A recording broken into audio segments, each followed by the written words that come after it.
Hello बच्चों, क्या हाल चाल। मैं आपका अपना अनुसार आपके अपने YouTube चैनल केमिस्ट्री पाठशाला में स्वागत करता हूं। आई होप सभी लोग स्वस्थ होंगे, मस्त होंगे और परीक्षा की तैयारी में लगे हुए होंगे। तो मैं आप लोग के लिए लाया हूं कक्षा 12 का हेलोएल्केन और हेलोएरीन के कुछ बचे हुए टॉपिक्स, जिनको हम लोग आज पढ़ेंगे। जिसमें हमारा टॉपिक का नाम है विलोपन अभिक्रिया के बारे में हम लोग को पढ़ना है। तो सभी बच्चे रेडी हो जाएं, हम लोग विलोपन अभिक्रिया के पढ़ने के लिए। लेकिन उससे पहले एक जरूरी काम, जो बच्चे चैनल पर नए होंगे वो चैनल को सब्सक्राइब करेंगे, लाइक करेंगे और शेयर करेंगे, ताकि हमारे जो भी नोटिफिकेशन होंगे, जो भी एक्टिविटीज होंगी, वो सबसे पहले आपके पास पहुंच जाए।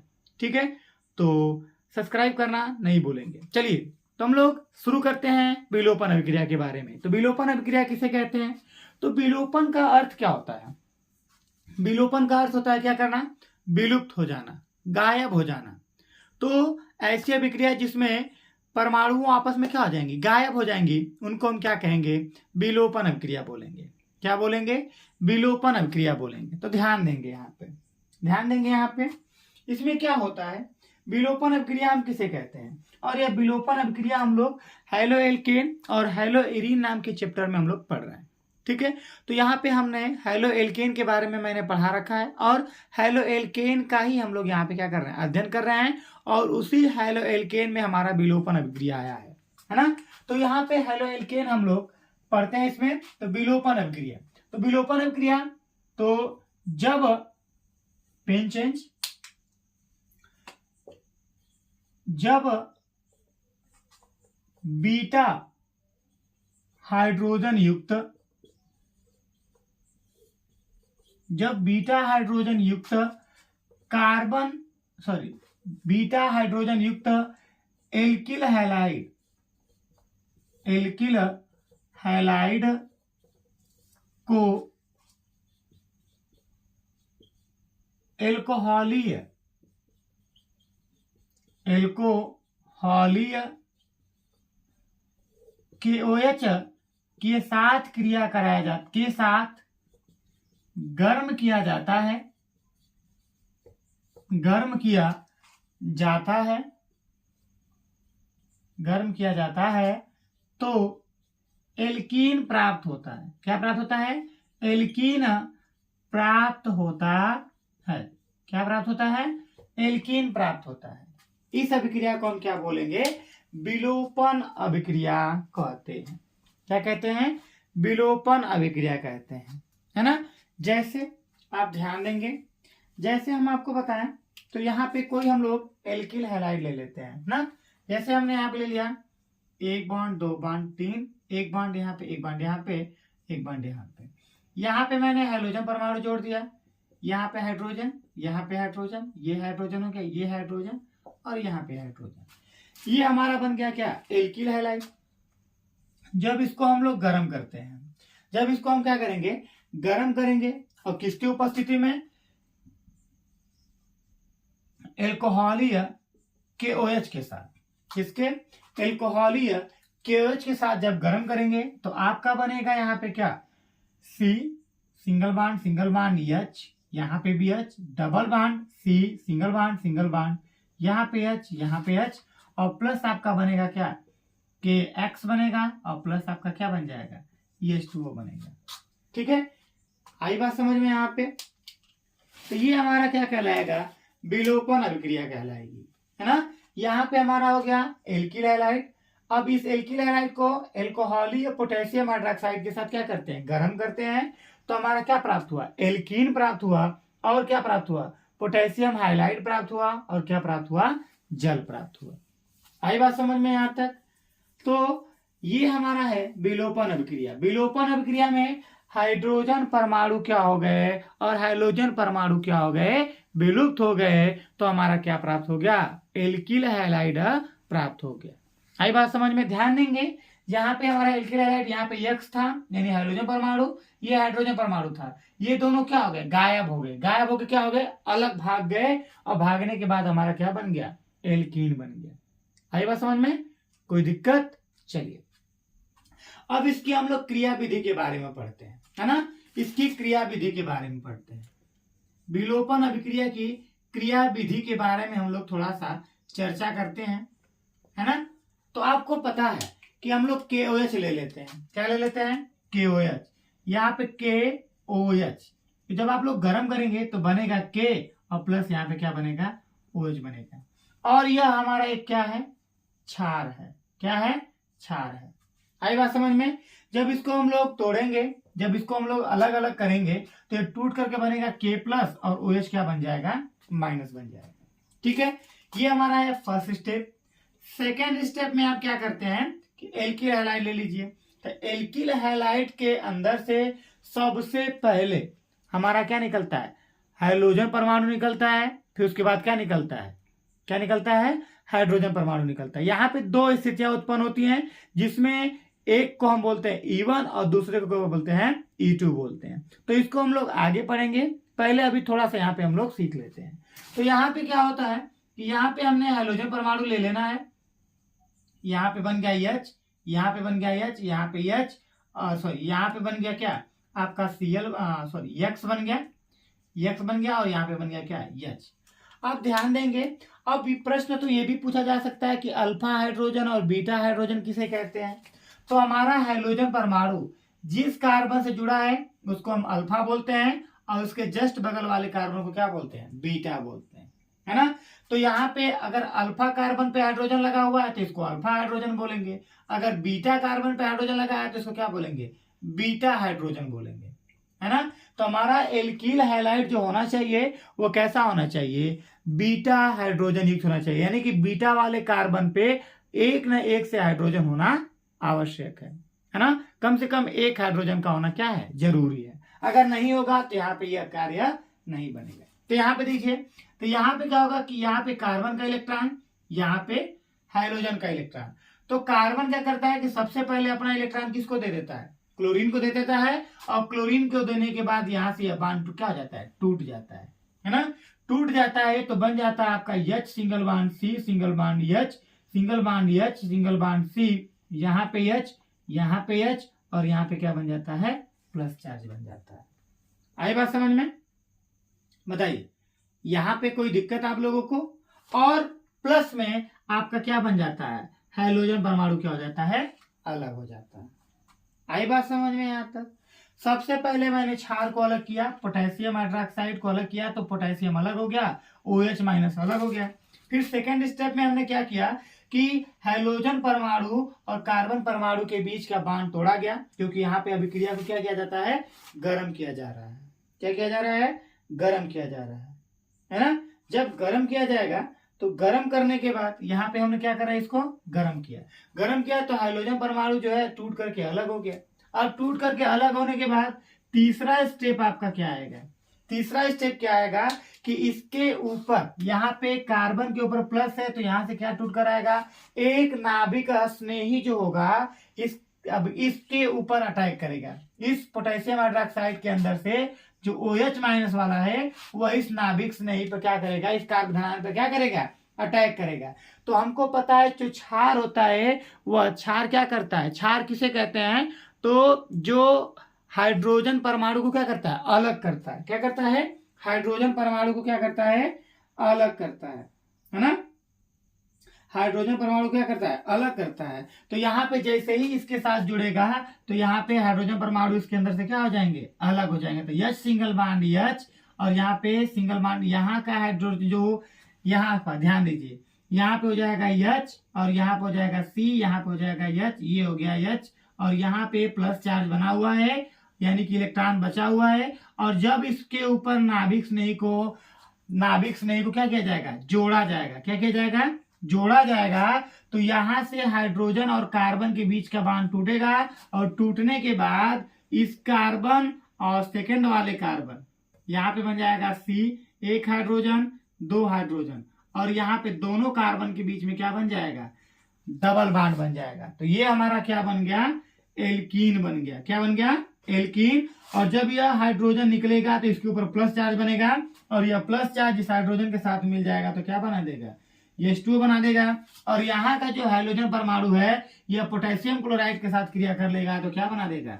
KCl बना देगा, सॉरी KX बना देगा। क्या बना देगा? KX बना देगा। ये हमारी थी क्या? विलोपन अभिक्रिया। विलोपन अभिक्रिया किसे कहते हैं? तो जब बीटा हाइड्रोजन युक्त एल्किल हैलाइड को एल्कोहलीय पोटेशियम हाइड्रोक्साइड के साथ गर्म किया जाता है तो क्या प्राप्त होता है? एल्कीन प्राप्त होता है। क्या प्राप्त होता है? एल्कीन प्राप्त होता है। तो यहां पे इसका रिएक्शन बताया गया। तो अल्फा हाइड्रोजन किसे कहेंगे? तो हाइड्रोजन परमाणु जिस कार्बन परमाणु पे जुड़ा रहता है उस कार्बन को हम क्या बोलते हैं? अल्फा। और उसके जस्ट बगल वाले कार्बन को हम क्या बोलते हैं? बीटा। तो बीटा से जुड़े हुए हाइड्रोजन को हम क्या बोलेंगे? बीटा हाइड्रोजन, है ना। अब इसको एल्कोहलीय पोटेशियम हाइड्रोक्साइड के साथ गर्म करेंगे तो क्या प्राप्त हो रहा है आपको? एल्कीन प्राप्त हो रहा है। क्या प्राप्त हो रहा है? एल्कीन। इसको हम क्या बोलेंगे? एल्कीन बोलेंगे, है ना। इसके हम मैकेनिज्म के बारे में हम लोग पढ़ते हैं। तो सबसे पहले पोटेशियम हाइड्रोक्साइड को तोड़ा जाएगा तो बनेगा K+ और OH क्या बन जाएगा? माइनस बन जाएगा। सेकेंड स्टेप में जैसे ही इसको हम लोग गर्म करेंगे तो गर्म करने के बाद यहां से हाइड्रोजन परमाणु क्या होगा? टूट करके अलग हो जाएगा। और टूट करके जब अलग हो जाएगा तो बन जाएगा कार्बन आयन का निर्माण हो जाएगा। अब इस कार्बन आयन पर OH से हमारा एक जो पोटेशियम हाइड्रोक्साइड था वहां से OH निकल के आएगा, इसके ऊपर अटैक करेगा। तो अटैक करने पर हमको पता है कि जो क्षार होते हैं वो हाइड्रोजन परमाणु को किसी क्या करते हैं? अलग करते हैं। इलेक्ट्रॉन हाइड्रोजन परमाणु को अलग करने का काम करते हैं। तो जैसे ही आएगा तो इसके अंदर से ये जो सेकंड वाला बीटा वाला कार्बन से जो हाइड्रोजन परमाणु टूट करके अलग होकर के इस हाइड्रोजन हाइड्रोक्साइड के साथ क्या कर देगा? क्रिया करके क्या बना देगा? जल बना देगा। और इस कार्बन यानी अल्फा वाले कार्बन और बीटा वाले कार्बन के बीच में क्या बन जाएगा? डबल बॉन्ड बन जाएगा। और डबल बॉन्ड बन जाएगा तो यानी कि क्या बन गया? एल्कीन बन गया। और यहाँ पे जो हाइड्रोजन परमाणु टूट करके अलग हुआ था वह पोटेशियम के साथ क्रिया कर लेगा तो क्या बना देगा? KX परमाणु बना, यानी पोटेशियम हाइलाइड बना देगा। आई बात समझ में? यहां तक किसी को कोई दिक्कत? बताइए। ये रहा हमारा क्या? विलोपन अभिक्रिया। अब विलोपन अभिक्रिया कितने प्रकार की होती है? विलोपन अभिक्रिया होती है हमारी कितने प्रकार की? 2 प्रकार की होती है। कितने प्रकार की होती है? 2 प्रकार की। तो यहाँ पे हम लोग विलोपन अभिक्रिया के बारे में पढ़ते हैं। तो विलोपन अभिक्रिया हमारी कितने प्रकार की होती है? 2 प्रकार की होती है ना। विलोपन अभिक्रिया कितने प्रकार की होती है? तो यहाँ पे विलोपन अभिक्रिया कितने प्रकार की होती है? 2 प्रकार की। एक होती है E1 और एक क्या होती है? E2 होती है। एक क्या होती है? E1 होती है और दूसरी क्या होती है? E2 होती है। E1 को हम क्या बोलते हैं? E1 को बोलते हैं एक अणु का विलोपन अभिक्रिया। विलोपन अभिक्रिया, एक अणु का विलोपन अभिक्रिया बोलते हैं, है ना। और जो E2 है इसको बोलते हैं क्या? द्विअणुक विलोपन क्या? अभिक्रिया, है ना। अभिक्रिया बोलते हैं।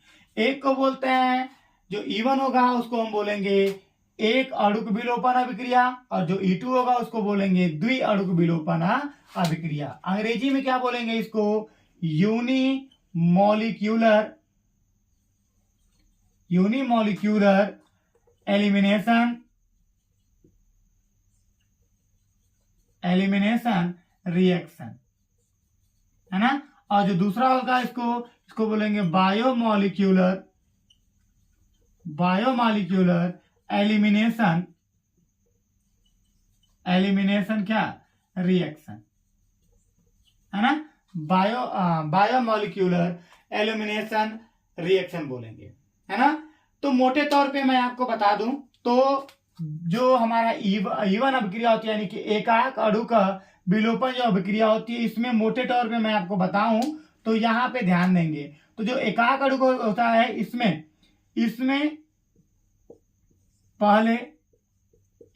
पहले X परमाणु निकलता है यानी हाइड्रोजन परमाणु निकलता है। इसमें क्या निकलता है? हाइड्रोजन परमाणु निकलता है। बाद में क्या निकलता है? बाद में निकलेगा आपका क्या? बाद में आपका निकलेगा H+ यानी हाइड्रोजन परमाणु क्या करता है? परमाणु निकलता है ना। परमाणु निकलता है।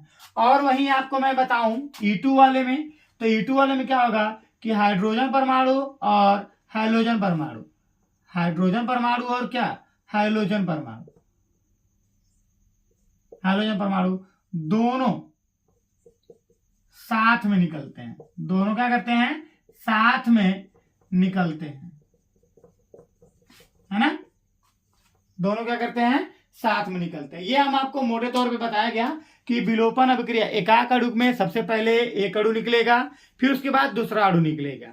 तो पहले अणु में कौन निकलेगा, तो हाइड्रोजन निकलेगा, और दूसरे पद में क्या निकल जाएगा, हाइड्रोजन निकल जाएगा। वहीं द्वि अणु का अभिक्रिया में दोनों हमारे जो परमाणु होंगे वो साथ में निकलेंगे, ठीक है। दोनों परमाणुओं का जो विलोपन होगा वो क्या होगा, साथ में ही होगा, इसलिए इसको हम क्या बोलेंगे, द्विक बोलेंगे। और इसमें एक एक निकल रहा है, इसलिए इसको क्या बोल रहे हैं, एक एक विलोप बना हुआ अभिक्रिया बोल रहे हैं।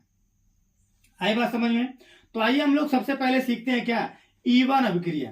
क्या सीखते हैं, E1 अभिक्रिया, है ना। चलिए E1 अभिक्रिया के बारे में हम लोग पढ़ते हैं। सबसे पहले हम लोग E1 के बारे में पढ़ते हैं। तो यहाँ पे लिखेंगे E1, यहाँ पे हम लोग लिखेंगे, ब्लैक पेन से डालते हैं ना, ब्लैक पेन से डालते हैं क्या, E1 विलोपन अभिक्रिया, E1 विलोपन अभिक्रिया, E1 विलोपन अभिक्रिया, है ना। यानी इसके नीचे इसका नाम क्या बन जाएगा, एकाक अणु का विलोपन अभिक्रिया, है ना। इसको मैं दूसरा नाम भी यहाँ पे लिख देता हूं कि यूनी मॉलिक्यूलर एलिमिनेशन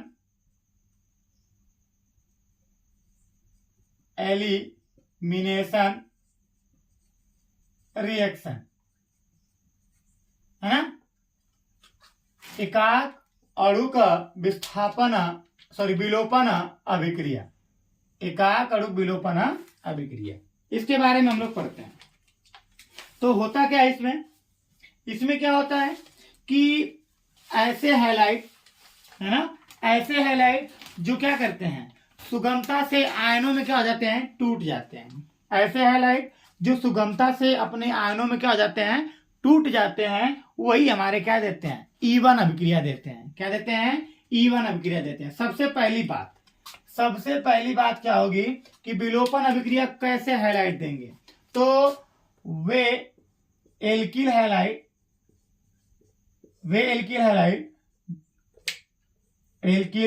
हैलाइड जो सुगमता से, क्या सुगमता यानी क्या हो जाएगा, सरलता से, है ना। सुगमता यानी कि क्या, सरलता से क्या करते हैं, आयनन हो जाते हैं, यानी आयनित हो जाते हैं। क्या जाते हैं, आयनित हो जाते हैं, वे E1 अभिक्रिया देते हैं, है ना। क्या देते हैं, E1 अभिक्रिया देते हैं। जो सुगमता से क्या होते हैं, आयनों में टूट जाते हैं, वही हमारे क्या देते हैं, E1 अभिक्रिया देते हैं। क्या देते हैं, E1 अभिक्रिया देते हैं। बताइए कोई दिक्कत यहां तक, किसी प्रकार की दिक्कत यहां पे आप सभी लोगों को बताइए, है ना। दूसरा पॉइंट क्या हो जाएगा, दूसरा पॉइंट हो जाएगा कि यह दुर्बल क्षार की उपस्थिति में होता है, दुर्बल क्षार की उपस्थिति में होता है। यह किसकी उपस्थिति में होता है, दुर्बल क्षार की उपस्थिति में होता है। किसकी उपस्थिति में, दुर्बल क्षार की उपस्थिति में होता है, ठीक है। यह किसकी उपस्थिति में होता है, दुर्बल क्षार की उपस्थिति में होता है। तीसरा हो जाएगा आपका क्या, तीसरा हो जाएगा यह उच्च ताप पर होता है, उच्च ताप पर संपन्न होता है ना। उच्च ताप पर क्या होता है, संपन्न होता है। तीसरा आपका हो गया। चौथा आपका क्या हो जाएगा, चौथा हो जाएगा आपका कि यह दो पदों में संपन्न होता है। यह दो पदों में क्या होता है, संपन्न होता है ना। दो पदों में क्या होता है, संपन्न होता है। ये कितने पदों में संपन्न होता है, दो पदों में संपन्न होता है। आई बात समझ में, क्या होता है, दो पदों में संपन्न होता है ना। कोई दिक्कत? पहले में आप फिर उसके बाद क्या लिखेंगे? पांचवा आप क्या लिखेंगे? पांचवा लिखेंगे पहले पद में कार्ब धनायन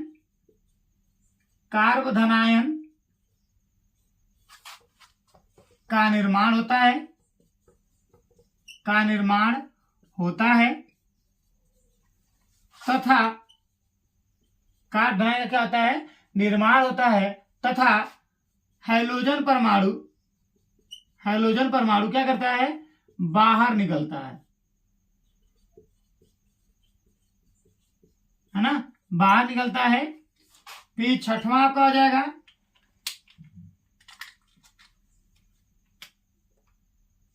दूसरे पद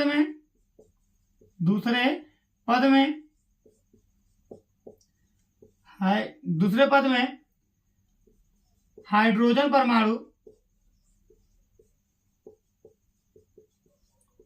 बाहर निकलकर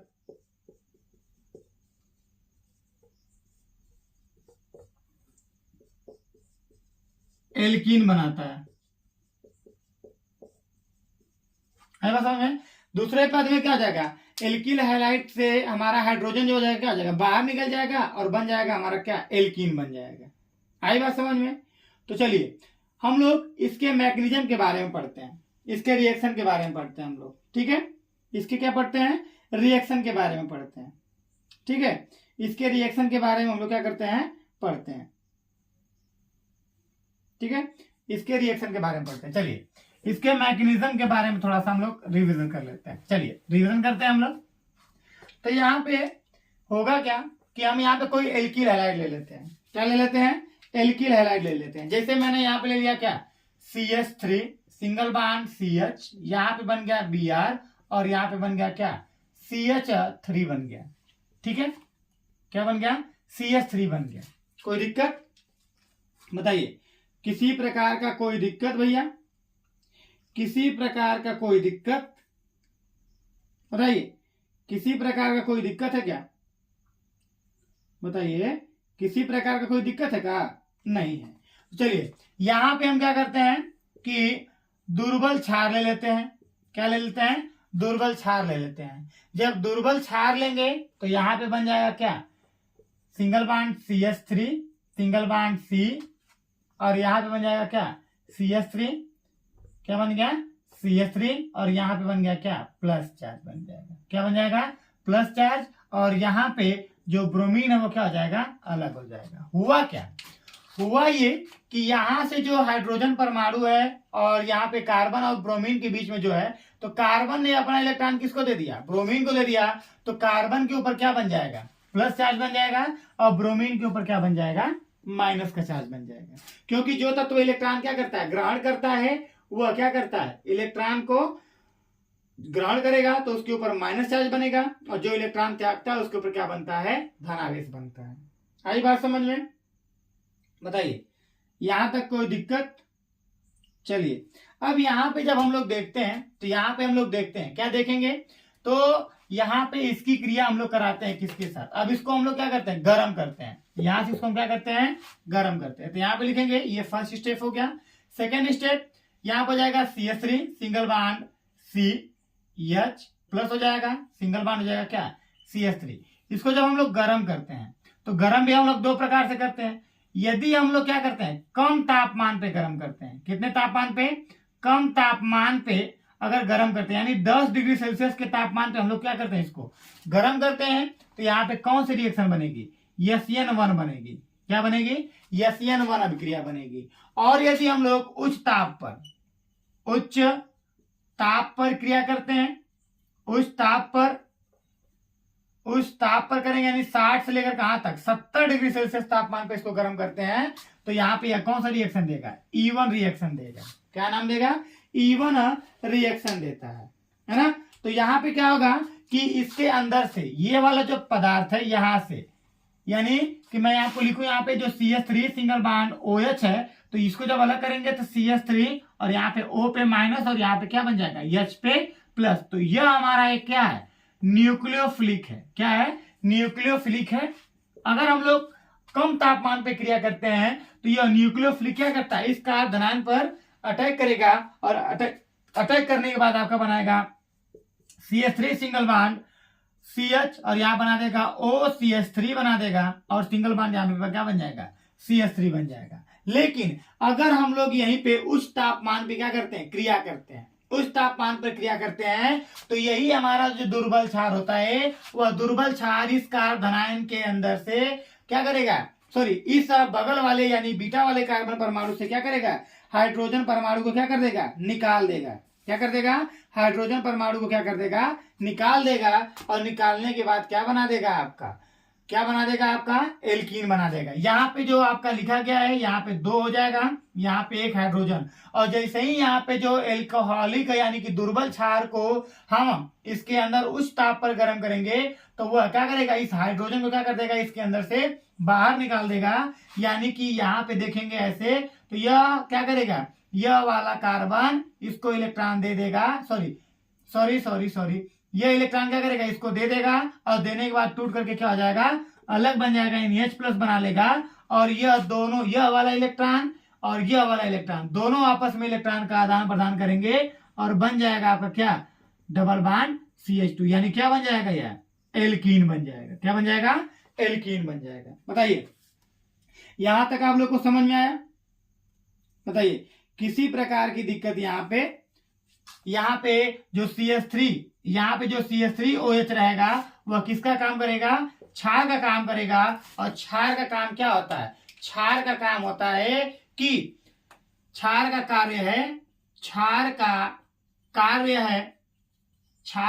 कार्य है हाइड्रोजन परमाणु को क्या करना, हाइड्रोजन परमाणु को निकालने का कार्य है। किसका कार्य है, निकालने का कार्य है। यहां से जो हमारा हाइड्रोजन, जो हमारा क्षार है, जो दुर्बल क्षार है, यह दुर्बल क्षार क्या कर रहा है, इस यौगिक के अंदर से हाइड्रोजन परमाणु को क्या कर रहा है, निकाल रहा है। और निकालने के बाद हमारा क्या बना दे रहा है, एल्कीन बना दे रहा है। अगर वहीं पे अगर हम तापमान कम करते हैं, तापमान कम करेंगे तो यहाँ पे अभिक्रिया कौन सी बनेगी, SN1 अभिक्रिया बनेगी। और वहां पे जब इसको देखेंगे तो ये हमारा बन जाएगा क्या, नाभिक स्नेही बन जाएगा। क्या बन जाएगा, नाभिक स्नेही बन जाएगा। क्या बन जाएगा, नाभिक स्नेही बन जाएगा। और वह नाभिक स्नेही इस कार्बोनाइन पर अटैक करेगा तो यह वाला यौगिक क्या करेगा, बनाएगा। लेकिन जैसे ही अगर हम उस ताप पर क्रिया करते हैं 70 से 60 डिग्री सेल्सियस पे करेंगे तो यह कौन सी अभिक्रिया देगी, एलिमिनेशन रिएक्शन देगी, फर्स्ट एलिमिनेशन रिएक्शन देगी। और उसमें क्या होगा कि जो यह CH3OH यानी कि एल्कोहलीय माध्यम है वह एक क्षार की भांति कार्य करेगा। और वह क्षार क्या करता है, इस यौगिक के अंदर से हाइड्रोजन परमाणु को क्या कर देता है, निकाल देता है। तो कार्बोनाइन के परमाणु से नहीं निकालेगा बल्कि किससे, उसके साथी वाले कार्बन परमाणु से क्या करता है, हाइड्रोजन परमाणु को निकाल देता है। और निकालने के बाद उसको इसका निर्माण करा देता है, एल्कीन का निर्माण कर देता है। किसका निर्माण कर देता है, एल्कीन का निर्माण कर देता है। और यहां से H और यहां से Br दोनों मिलकर क्या बना देगा, HBr बना देगा। आई बात समझ में यहां तक? बताइए किसी को कोई दिक्कत यहां पे, बताइए भैया। फर्स्ट रिएक्शन में आप लोग को समझ में आया, किसी को कोई दिक्कत? यहाँ पे मैं आपको शॉर्टकट में लिखवा देता हूं, यहाँ पे मैं आप लोग को शॉर्टकट में लिखवाता हूं थोड़ा सा। यहाँ पे अलग कर देते हैं, ये कि यहाँ पे हो गया SN और यहाँ पे क्या हो गया, E1 अभिक्रिया। S1 अभिक्रिया और E1 अभिक्रिया में क्या अंतर है, तो SN अभिक्रिया और E1 अभिक्रिया। तो SN हमारा क्या होता है, यह क्या होता है, ऊष्माक्षेपी होता है। क्या होता है, ऊष्माक्षेपी होता है ना। यानी कि SN अभिक्रिया को जब हम संपन्न करेंगे तो इसके अंदर से ऊष्मा क्या करती है, बाहर निकलती है। लेकिन E1 क्या है, ऊष्मा क्या है, शोषी है। ऊष्मा क्या है, शोषी है। क्योंकि आप ध्यान दीजिए कि मैंने बताया कि जब इसको गर्म किया जाता है तो गर्म करेंगे तो यह ऊष्मा को क्या करती है, एब्जॉर्ब कर दे यानी अवशोषित करती है। तो इसलिए अभिक्रिया क्या कहलाएगी, ऊष्मा शोषी कहलाएगी। और यहाँ पे SN1 अभिक्रिया क्या करती है, कम तापमान पर होती है। तो जब यह टूटती है, अलग होती है या जुड़ती है तो इसके अंदर से ऊष्मा क्या करती है, बाहर निकलती है ना। इसके लिए हमारा जो एंथैल्पी का मान होता है, डेल्टा H का जो मान होगा वह कैसा होगा, माइनस होगा, माइनस वैल्यू इसकी होगी। और यहाँ पे डेल्टा H की जो वैल्यू होगी वो क्या होगी, पॉजिटिव वैल्यू में होगी। आई बात समझ में? बताइए किसी प्रकार की दिक्कत?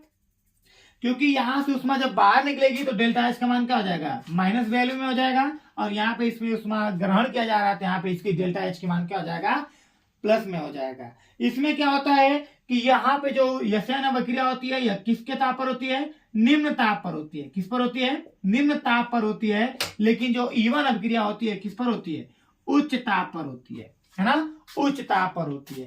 कारण कोई आपसे पूछेगा कि यहाँ पे यह ईवन अभिक्रिया में दुर्बल क्षार का उपयोग ही क्यों किया जा रहा है, प्रबल क्षार का उपयोग क्यों नहीं करते हैं, बताइए, दुर्बल क्षार का उपयोग क्यों नहीं करते हैं, है ना, और प्रबल क्षार का उपयोग क्यों नहीं। क्वेश्चन यहाँ पे है, क्वेश्चन यहाँ पे है आपका कि इसमें दुर्बल क्षार का प्रयोग क्यों करते हैं, क्षार का प्रयोग क्यों करते हैं, है ना, दुर्बल क्षार का प्रयोग क्यों करते हैं, प्रबल का क्यों नहीं, प्रबल का क्यों नहीं, क्यों नहीं। तो इसका आंसर आप लोग क्या बताएंगे, इसका आंसर आप लोग ये बताएंगे, प्रबल क्षार का उपयोग इसलिए नहीं किया जाता है क्योंकि यह H प्लस आयन की त्यागने की जो क्षमता है वो क्या करता है, बहुत तेज होता है ना, क्या करता है, यहां लिखेंगे, क्योंकि प्रबल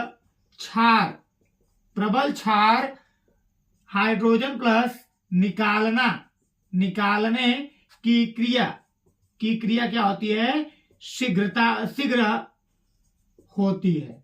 क्या होती है, शीघ्र होती है। कहने का मतलब कि जो हाइड्रोजन आयन का परमाणु रहेगा वो जो प्रबल क्षार होगा वो जल्दी से हाइड्रोजन परमाणु को क्या कर देगा, किसी यौगिक से क्या कर देता है, निकाल देता है। इसलिए यहाँ पे हम लोग प्रबल क्षार का उपयोग नहीं करते हैं, किसका उपयोग करते हैं, दुर्बल क्षार का उपयोग करते हैं। है बात समझ में, है ना, समझ में आया, बताइए, किसी प्रकार का दिक्कत किसी को, बताइए, किसी प्रकार का कोई दिक्कत, यहां तक किसी प्रकार का कोई दिक्कत, बताइए भैया, यहां तक किसी को कोई दिक्कत, यहां पे डेल्टा कर दे रहा हूं मैं, किसी प्रकार की कोई दिक्कत बताइए, यहां तक किसी को कोई दिक्कत है। चलिए आगे बढ़ते हैं हम लोग, आगे हम लोग पढ़ेंगे, तो आगे हम लोग क्या देखते हैं, आगे हम लोग क्या देखते हैं, एक इंपॉर्टेंट क्वेश्चन है आप लोग के लिए, एक इंपॉर्टेंट क्वेश्चन है, इसके लिए थोड़ा सा आगे बढ़ते हैं। इसमें आपसे पूछता है, यहाँ पे ध्यान दीजिए, यहाँ पे आप लोग को एक सवाल पूछेगा परीक्षा में, ध्यान देंगे, यहाँ पे ध्यान देंगे, ईवन अभिक्रिया में पूछेगा आपसे कि जैसे यहाँ पे लिखते हैं हमने CH3 single bond CH2 single bond CH3 और यहाँ पे क्या दे दिया, Br दे दिया। तो यहाँ पे जो ईवन अभिक्रिया होगी, तो इस ईवन अभिक्रिया में आप ध्यान देंगे कि यहाँ पे दो चीजें आपको देखने को मिलेगी। सबसे पहले तो मैं इसको रफ करता हूँ और रफ करने के बाद थोड़ा सा इसको और समझाता हूँ। तो इसको क्या करते हैं हम लोग, तो आपको पता है कि जब हम लोग इसको CH3 यानी OH की उपस्थिति में जब इसको क्रिया कराएंगे, डेल्टा से गर्म करेंगे, तो यहाँ पे सबसे पहले आपको क्या बनेगा, CH3 single bond CH2 single bond, यहाँ पे क्या बन जाएगा H, और इसके ऊपर क्या बन जाएगा, प्लस चार्ज, और प्लस यहाँ पे सिंगल बॉन्ड बन के क्या बन जाएगा, CH3 बनेगा, और प्लस बनेगा आपका क्या, Br पे क्या बन जाएगा, माइनस बन जाएगा। ये चीज आपको पता है कि यह वाला कार्बन क्या करता है, अपना इलेक्ट्रॉन इसको दे देगा, और ब्रोमीन क्या हो जाएगा, बाहर निकल जाएगा, और इस कार्बन के ऊपर क्या बन जाएगा, प्लस चार्ज बन जाएगा, है ना। अब क्या होता है, ध्यान देंगे, अब यहाँ पे देखेंगे तो CH3 सिंगल बॉन्ड CH2 हो जाएगा, सिंगल बॉन्ड क्या हो जाएगा, CH के ऊपर प्लस बन गया, और यहाँ पे बन गया क्या, CH3। तो यहाँ पे क्या होता है, दो कंडीशन उत्पन्न होती है। क्या उत्पन्न होती है, दो कंडीशन। मान लीजिए कि हमने यहाँ पे जो इसको गर्म किया, किसकी उपस्थिति में, CH3OH के ऊपर, इसकी उपस्थिति में, तो होगा क्या कि ऐसा हुआ, क्या पता कि हमारा जो हाइड्रोजन है इस परमाणु से निकल जाए। अगर इस वाले हाइड्रोजन से निकलेगा तो आप देखेंगे यहाँ पे तो CH3 single bond CH, CH3 single bond CH, और डबल बॉन्ड बन जाएगा CH सिंगल बॉन्ड क्या बन जाएगा, CH3 बन जाएगा, है ना। अगर हमारा पहले वाले कार्बन से निकल जाए तो आप देखेंगे तो CH3 single bond CH single bond CH2 बनेगा, यहाँ पे डबल बॉन्ड क्या बन जाएगा, CH2 बन जाएगा, है ना। ये कंडीशन बन जाएगी। तो यहाँ पे दो एमीन प्राप्त हुए, कितने प्राप्त हुए, दो एल्कीन प्राप्त हुए। कितने एल्कीन प्राप्त हुए, दो एल्कीन प्राप्त हुए। क्या प्राप्त हुए, दो एल्कीन प्राप्त हुए। कितने एल्कीन प्राप्त हुए, 2 एल्कीन प्राप्त हुए। कितने प्राप्त हुए? 2 एल्कीन प्राप्त हुए, है ना। तो इसमें अधिक मात्रा में बनेगा कौन, है ना। इसमें मुख्य उत्पाद कौन कहलाएगा? इसमें मुख्य उत्पाद कौन कहलाएगा, है ना। इसमें मुख्य उत्पाद कौन कहलाएगा? तो आप ध्यान दीजिए, तो यहाँ पे मुख्य उत्पाद क्या होगा, तो इसको आप लोग ऐसा डब्बा बना लीजिए, जहां पे एल्कीन है उसको डब्बा बना लीजिए। बना लिया गया। तो जिस एल्कीन में प्रतिस्थापियों की संख्या क्या होती है? ज्यादा होती है। कितनी होती है? ज्यादा होती है। वह एल्कीन क्या होता है? ज्यादा अस्थायी होता है। किस नियम के द्वारा? सैतजैफ के नियम द्वारा। किसके नियम द्वारा? सैतजैफ का। सैतजैफ नियम में क्या कहा गया है कि जिस एल्कीन के पास ज्यादा प्रतिस्थापी होगा, ज्यादा प्रतिस्थापी होगा, वह उतना ही क्या होगी? अस्थाई होगी। उतना ही अस्थाई होगी। क्या होगी? अस्थाई होगी। और वह क्या करेगी? ज्यादा मात्रा में बनेगी। तो आप ध्यान दीजिए, इस एल्कीन के पास कितने कार्बन जुड़े हैं? एक कार्बन ये, एक कार्बन ये। कितने प्रतिस्थापी हो गए? 2 प्रतिस्थापी हो गए। इस एल्कीन में कितने जुड़े हैं? 1 प्रतिस्थापी जुड़ा है। कितने प्रतिस्थापी जुड़ा है? 1 प्रतिस्थापी जुड़ा है। तो ये वाला क्या होगा? ये वाला होगा ज्यादा अस्थाई। क्या होगा? ज्यादा अस्थाई होगा। और ये नीचे वाला क्या होगा? कम अस्थाई होगा। क्या होगा?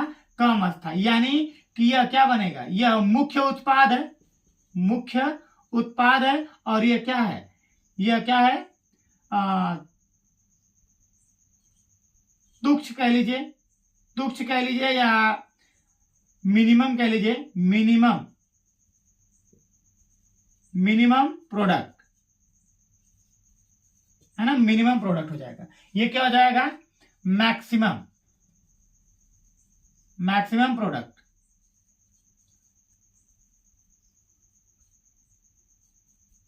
ठीक है। मैक्सिमम ये क्या हो जाएगा? मिनिमम। यानी कि एक कम मात्रा में बनेगा और यह क्या बनेगा? ज्यादा मात्रा बनेगा। और यह ज्यादा अस्थाई होगा और ये क्या होगा? कम अस्थाई। किस नियम के द्वारा? सैतजैफ के नियम द्वारा। सैतजैफ नियम में क्या होता है कि जिस एल्कीन के पास ज्यादा प्रतिस्थापी होंगे वो क्या होगा? उतना ही क्या होगा? अस्थाई होगा। तो इसमें देखेंगे तो इस वाले एल्कीन में, तो इसका नाम क्या हो जाएगा? इसका नाम होगा ब्यूटीन, है ना। इसका नाम क्या हो जाएगा?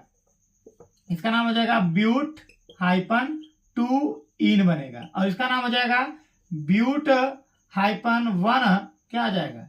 इन हो जाएगा। तो ये वाला यानी ब्यूट हाइपन 2 वाला क्या होगा? ज्यादा अस्थाई होगा।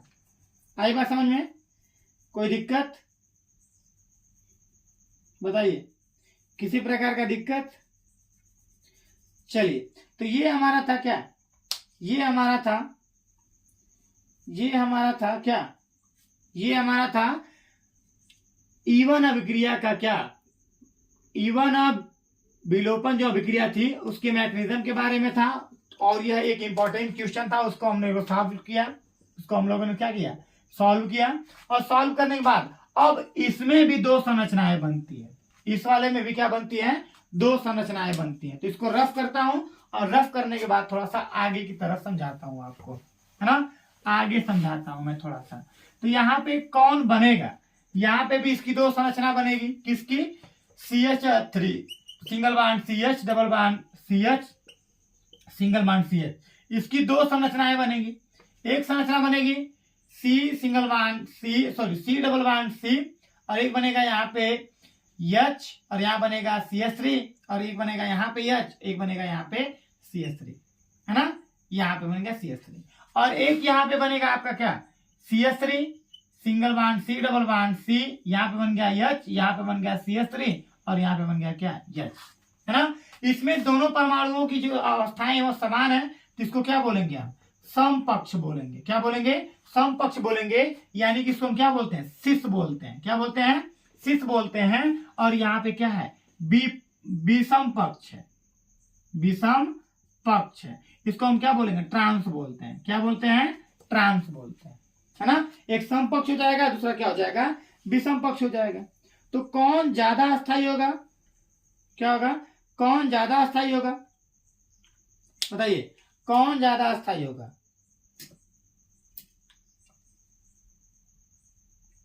कौन ज्यादा अस्थायी होगा बताइए?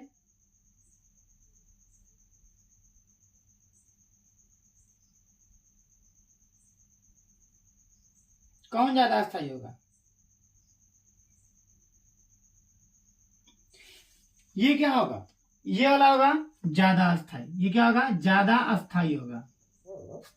ये क्या हो जाएगा? जो विषम पक्ष वाला है वह ज्यादा अस्थायी होगा। ये क्या होगा? ज्यादा अस्थायी। और ये क्या हो जाएगा? कम अस्थायी होगा। क्या होगा? कम अस्थायी होगा। कैसे? तो आप लोग एक पढ़े होंगे, आप लोग को मैं बता दूं तो एक आप लोग पढ़ेंगे त्रिविम बाधा। एक यहाँ पे मैं आपको बता दूं त्रिविम बाधा, त्रिविम बाधा के बारे में। त्रिविम बाधा, इसमें क्या होता है? इसमें क्या होता है कि त्रिविम बाधा में जितने बड़े बड़े यौगिक होते हैं, अगर वो पास पास होंगे तो उसमें प्रतिकर्षण क्या होगा? ज्यादा मात्रा में होगा। क्या होगा? यहाँ पे मैं आपको बताऊं तो त्रिविम बाधा में, त्रिविम बाधा में,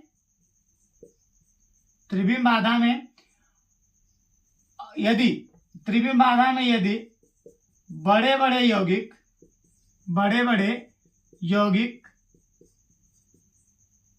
पास में होंगे, पास में होंगे तो उनके बीच प्रतिकर्षण, प्रतिकर्षण क्या होगा? ज्यादा तीव्र होगा, है ना? क्या होगा? तीव्र होगा। तो यहाँ पे देखिए, ये भी CH3, ये भी CH3, ये दोनों यौगिक क्या है? बड़े बड़े हैं और दोनों क्या है? समान है। और समान है तो इनके बीच में प्रतिकर्षण क्या होगा? ज्यादा होगा। यहाँ पे प्रतिकर्षण क्या होगा? प्रतिकर्षण ज्यादा होगा। प्रतिकर्षण क्या होगा? ज्यादा होगा। यानी त्रिविम बाधा क्या होगी? त्रिविम बाधा के वजह से इसमें प्रतिकर्षण क्या होगा? ज्यादा होगा। और यहाँ पे क्या होगा? कम होगा, क्योंकि इनके बीच में क्या है? विपरीत परमाणु पास पास है, समीप में है। तो इनमें जो प्रतिकर्षण होगा, इनमें जो प्रतिकर्षण होगा, क्या होगा? प्रतिकर्षण होगा, ये क्या होगा? कम होगा। और कम होगा इसलिए क्या हो जाएंगे? ज्यादा अस्थायी। यानी कि यह 70% की मात्रा में बनेगा और यह लगभग किसकी मात्रा में? 30% की मात्रा में बनेगा। यानी कि यह ज्यादा बनेगा और यह क्या बनेगा? कम बनेगा। तो यहाँ पे जो आपको यहाँ पे यौगिक बनेगा वो वाला, वो इसकी संरचना भी क्या होगी? ऐसी होगी। यहाँ पे लिख देते हैं संरचना, है ना? जो मैंने यौगिक बनाया था वह संरचना उसकी अगर ये वाली रहेगी तो यह ज्यादा मात्रा में बनेगी और ये क्या बनेगी? कम मात्रा में बनेगी। ठीक है, चलिए तो आज के लिए बस हम लोग इतना ही पढ़ते हैं। कल मिलेंगे आपको E2 के बारे में। कल हम लोग E2 के बारे में पढ़ेंगे। आज के लिए बस इतना ही। और जितने बच्चे के चैनल पे लाइव जुड़ेंगे वो चैनल को सब्सक्राइब करेंगे और बेल आइकन को दबाएंगे ताकि जितने भी नोटिफिकेशन होंगे वो आपको शीघ्रता से पहुंच जाएंगे। तो आज के लिए बस इतना ही। कल मिलते हैं। Bye bye.